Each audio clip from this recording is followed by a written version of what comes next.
কুমার সামন্ত, হ্যাঁ আপনি picnic garden থেকে আসছেন, হ্যাঁ মতলব এটা কলকাতা। কলকাতায় 39 আপনি 5 মাস প্রার্থনায় আসছেন। 5 মাস। আপনার সাক্ষ্য যে আছে যে আপনি 1991 সাল থেকে কেন্দ্রীয় সরকারের সংস্থা একটা সিভিল ডিপার্টমেন্টে কাজ করতেন, আর ওই কাজে আপনার কিছু প্রবলেম শুরু হয়। আপনি বলুন কি হ্যাঁ, হয়েছিল। প্রবলেম শুরু হয় মানে 2024 থেকে আমাদের আগে সেমি পার্মানেন্টে ছিলাম। 2024 থেকে সিএমডি নতুন সার্কুলার বার করলো যে 11 মাস করে অ্যাপ্রুভাল করে রাখবে। তো 11 মাস হয়ে যাওয়ার পরে ডিসেম্বর মাসে আমাকে ফার্স্ট উইকে 2024-এ ফোন করে জানালো যে আপনার অ্যাপ্রুভাল শেষ, আবার আপনার চাকরির মেয়াদ কী হবে আপনি আবার ব্যবস্থা করুন। তারপরে আমি আস্তে আস্তে করে সব কাগজপত্র নিয়ে ফর্ম ফিল আপ করে জমা দিতে থাকলাম। তো জমা দেওয়ার পরে আমাকে কিছুদিন পরে বলছে, এক সপ্তাহ পরে বলছে যে না আপনার এটা ঠিক নেই, ওটা ঠিক নেই, সেটা ঠিক নেই। তো আমার মাঝে মাঝে খুব চিন্তা হলো যে এই বয়স তো বাড়লো, আবার এই চাকরির এই অবস্থা। তারপরে মাইনা বন্ধ হয়ে গেল, আমার স্যালারি বন্ধ হয়ে গেল। তো এরপরে আমি খুব ডিপ্রেশনে এসে গেলাম চারদিক থেকে। আমার একটা গাড়ি নিয়েছি, স্কুটি, ওটাও ইনস্টলমেন্ট আছে 4,000 টাকা মাসে। তো খুব মানসিকভাবে ভেঙে পড়লাম। তারপরে আমি মণ্ডলীতে আসতে থাকতাম এবং মতলব সে সময় আপনার কন্ডিশন না ঠিক ছিল না, না মতলব আপনাকে ওই ডিপার্টমেন্ট থেকে বঞ্চিত করার সিদ্ধান্ত লোকরা নিচ্ছিল। হ্যাঁ হ্যাঁ তো সেই খাতাতে আপনার কোম্পানির খাতে কোনো আপনার সাইন হচ্ছিল না, না মতলব মাইনেও পুরো বন্ধ হয়ে মাইনে বন্ধ। গিয়েছিল। আর যখন আপনি অ্যাপ্লিকেশন কিছু দিচ্ছিলেন তো আপনাকে অজুহাত দেখাচ্ছিল না। হ্যাঁ হ্যাঁ তো এর ফলে আপনার আর্থিকভাবে পরিকাঠামো পুরো একদম এদিক ওদিক হয়ে যায়, হ্যাঁ, হ্যাঁ। আর এর ফলে আপনি পুরো ডিপ্রেশনে পড়ে যান। তারপর ধীরে ধীরে আপনার লাইফ আরো মানে অন্যদিকে চলে যাচ্ছিল। অন্যদিকে। আপনি সেই সময়গুলো কি ভাবতেন? খুব ভাবতাম, টেনশন হতো না, বয়সটা তো বাড়ছে। তারপরে ভাবছিলাম যে যদি কোম্পানি থেকে তাড়িয়ে দেয় তাহলে তো কোথায় যাব এই বয়সে। তারপরে চারদিকে লোন, তারপরে ছেলে পড়াশোনা করছে, এরকম বিভিন্ন ধরনের ডিপ্রেশনে ভুগছিলাম খুব। কাকু বলতে পারতাম না, পাড়া প্রতিবেশী আত্মীয় স্বজন, এবার মাকে আমাকে প্রত্যেক মাসে টাকা পাঠাতে হয় দেশের বাড়িতে, কোলাঘাট মেছেদায় আমার বাড়ি। কিন্তু মানে নিজে থেকে তারপরে ব্যাংক থেকে টাকা তুলে আনতাম এদিক ওদিক করে আর কি। তারপরে বউকেও কিছু বলতাম না যে এরকম এরকম ব্যাপার, বউ আর ডিপ্রেশনে হয়ে যাবে। তো আমি মণ্ডলীর কথা জানতে পারি এই ব্যাপারে, এই যে এখানে আমাকে উদয় শঙ্কর দা আমাকে বললেন যে তুমি এরকম এরকম ব্যাপার, তুমি মণ্ডলীতে আসো। তো ওনার সঙ্গে উনি আমাকে বলেছিলেন অ্যাড্রেসটা, সেই অ্যাড্রেসের পরে আমি আসতে থাকি এখানে। আসতে প্রার্থনায় আসতে থাকেন, ঈশ্বরের দাস দ্বারা ওয়ার্ডকে রিসিভ করতে হ্যাঁ, থাকেন, হ্যাঁ। বিশ্বাসে বাড়তে থাকেন। ঈশ্বরের দাস যখন ওয়ার্ড রিলিজ করতেন না সেগুলো শুনতেন, হ্যাঁ। নিজের লাইফে একদম ধরে রাখতেন, হ্যাঁ। আর এইভাবে বিশ্বাসের সহিত প্রার্থনাতে আপনি জুড়ে থাকেন। হ্যাঁ। কিন্তু গত 2/1/2025 তারিখে আপনি প্রার্থনায় আসেন, সেই দিন ঈশ্বরের দাস আপনার জন্য লেহ্যান্ড করে দেন। হ্যাঁ। আসুন এই মুহূর্তে আমরা সেই দিনকার লেহ্যান্ডকে দেখি। तेरे नाम से मिलती है मुक्ति, तेरे नाम से मिलती है शांति।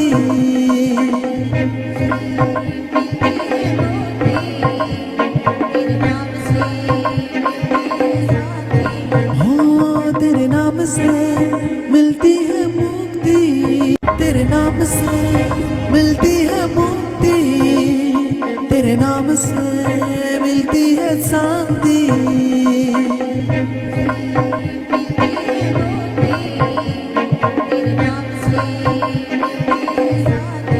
हो तेरे नाम से मिलती है मुक्ति। সেই দিন যখন ঈশ্বরের দাস আপনার মাথায় রেখে হাত হাত দিয়ে প্রার্থনা করে দেন, তারপর কি হয়? তারপরে একটা কী রকম একটা গরম ভাব বেরিয়ে গেলো, আর হালকা হলো। ডিপ্রেশনটা এত ছিল, আমি কাকু বলি না, ও হালকা মানে মনে ভিতরে একটা খুব ফুর্তি এসে গেল। তারপরে বাড়িতে গেলাম, তারপরে চিন্তা করলাম না, জানি তো আমি জয় হবই। কিন্তু পরে অফিসে যখন যেতাম কেউ না কেউ বলতো তোমার বোল্ট আউট হয়ে গেছো, সব এক এক করে পড়ছে, তুমিও বাড়ি চলে যাও, আর এবার গেল আর তোমার চাকরি। তো আমি আবার বেরিয়ে এসে মণ্ডলীতে ফোন করতাম, দাদা এরকম এরকম ব্যাপার, এরকম এরকম। বলো না তোমার টেনশন করার দরকার নেই, তুমি মণ্ডলীতে ফোন করেছো, প্রার্থনা করছো, তুমি একদম ঈশ্বরের উপরে ছেড়ে দাও। তখন আমি এগুলো চিন্তা করতাম যে এত সাক্ষ্য দিচ্ছে, আমার হবে না, আমি 100% হব। তো এগুলো আমার খুব মানে ছিল আর কি। তারপরে এই 2000 গত 25 তারিখ, 25/2/2000। 25 তারিখে দুপুরে তখন আমি খাওয়া দাওয়া করছি, ও ফোন এলো। তো ফোন এসে যখনই এসেছে তখন আমার একটা আতঙ্ক লাগলো যে আবার একটা কিছু হলো নাকি। বললো না, আমার থেকে জুনিয়র আছে, উনি আমাকে দাদা বলেন, শামতবাবু বলছেন? আমি বললো হ্যাঁ। বললো আপনার অ্যাপ্রুভাল পাস হয়ে গেছে। আমি বললো বাহ। তাহলে বললো না এবার খুব আনন্দ আছে তো? আমি বললো হ্যাঁ ঠিক আছে। তারপর ও কেটে দিল। তারপরে রাত মতলব তারপর থেকে মতলব যখন আপনার লেহ্যান্ড হয় তারপর থেকে আপনার লাইফে হ্যাঁ। একটা আলাদা রকম বদল চলে আসছে, হ্যাঁ, হ্যাঁ। একটা মনে খুশি আছে। খুশি আছে। আপনি অফিসে যেতেন হ্যাঁ, অফিসে তো যেতাম। লোকরা অনেক নেগেটিভ বলতো, তা negative। সত্ত্বেও আপনি মন্ডলীতে ফোন করে প্রার্থনা হ্যাঁ, নিতেন। নিতাম। কিন্তু গত 25 তারিখে যখন আপনার কাছে ফোন আসে কোম্পানি থেকে, আপনাকে বলা হয় যে আপনার অ্যাপ্রুভাল পাস হয়ে গেছে, হ্যাঁ। আপনি এখন জয়েন করতে পারেন, আপনি পুরো ফ্রি আছেন। ফ্রি আছে। সকলে জোরসে মহিমা করে জীবিত ঈশ্বরের নামে, জোরসে জোরসে হালেলুয়া হালেলুয়া হালেলুয়া হালেলুয়া जोर से महिमा हो। Hallelujah hallelujah. হালেলুয়া। সকলে ধ্যান সহকারে শুনবো।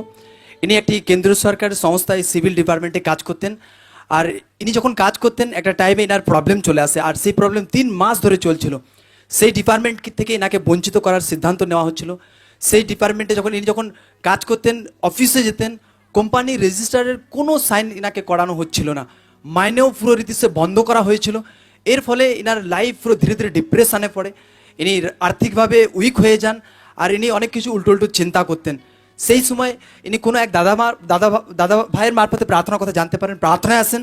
প্রার্থনায় যখন আসেন, লোকদের সাক্ষ্যকে দেখেন, লোকদের সাক্ষ্য শুনে লাইফে বিশ্বাস বাড়ে, ঈশ্বরের দাস দ্বারা ওয়ার্ডকে রিসিভ করতে থাকেন, আর পুরো বিশ্বাসের সহিত তিনি মণ্ডলীতে বাড়তে থাকেন বিশ্বাসে। কিন্তু গত 2/1/2025 তারিখ সেদিন যখন ইনি প্রার্থনায় আসেন, সেদিন ঈশ্বরের দাস যখন এনার জন্য লেহ্যান্ড করে দেন, জীবিত ঈশ্বরের গ্রেস নাকে টাচ করে, তারপর থেকে এনার লাইফে একটা চেঞ্জিং চলে আসে। ইনি যে চিন্তার মধ্যে দিয়ে টাইম কাটাতেন সেটা দূর হতে থাকে, এনার লাইফে একটা খুশি আসে ঈশ্বরের। ইনি কন্টিনিউ ফোনেও প্রার্থনা নিতে থাকেন, কিন্তু সেদিন লেহ্যান্ড পর থেকেই এনার লাইফে পুরো চেঞ্জিং চলে আসে। গত 25/2/2025 তারিখে ইনি যখন বাড়িতে ছিলেন, সেদিন কোম্পানি থেকে ফোন আসে, আর কোম্পানির লোক এনাকে বলে দেয় যে আপনার অ্যাপ্রুভাল পাস হয়ে গেছে, আপনি কাজ জয়েন করতে পারেন, আপনার সব কিছু ঠিকঠাক হয়ে গেছে, আপনি পুরো ফ্রি আছেন। আর ইনি রিয়েলি সত্যি পুরো একদম ফ্রি, পুরো আজাদ আছেন। এখন আপনি এখন পুরো ফ্রি আছি। পুরো ফ্রি আছেন। ওই দিন রাত্রিবেলা আমাকে 11:05 অ্যাকাউন্টস অফিসার ফোন করে বললো যে আপনার স্যালারি ঢুকেছে। তো আমি তো ঘুমিয়ে গেছিলাম, দেখলাম মেসেজে স্যালারি ঢুকে গেছে। তো আমি আর রাত্রেবেলা ওনাকে আর ফোন করলাম না। পরে আবার সকালবেলা আমাকে 11টার দিকে ফোন করেছে, কী হলো পেমেন্ট ঢুকে না? আমি বললাম হ্যাঁ ঢুকে গেছে। মতলব পুরো এখন পুরো একদম খুব ফ্রি আছে, খুব ফ্রি, একদম আজাদ আছি, একদম কোনো টেনশন মুক্ত। এখন কদিন হচ্ছে? এখন এই বৃহস্পতিবার, শুক্র, শনি, রবি আজকে মতলব পুরো একদম পুরো ফ্রি। বহুত বড় ব্লেসিং আপনি একদম পেয়েছেন। ব্যাপার। তো এই বিষয়ে আপনি লোকদের কি বলতে চান? সবাইকে বলবো যে এই জীবিত মণ্ডলীতে আসুক। আমি যেরকম হতাশ হয়ে গেছিলাম, কিন্তু এই জীবিত মণ্ডলীতে আসার পর থেকে আমি আস্তে আস্তে করে নিজেকে এত ডেভেলপ করেছি যে আপনারা নিশ্চিন্তে আসুন, এখানে এলে কেউ ফিরে যাবে না। সবাই কাজ এবং যা প্রবলেম, যার কিছু প্রবলেম নিয়ে আসুক, সবাই সাকসেস হয়ে যাবে। কারণ প্রভু জীবিত ঈশ্বর, প্রভু মহান ঈশ্বর। আরেকটি বার হাতকে উঠায়, আর এই বিগ ব্লেসিং এর জন্য সকলে জোর সে মহিমা করি, জোর সে জোর সে হালেলুয়া হালেলুয়া জোর সে মহিমা হোক, হালেলুয়া জোর সে জোর সে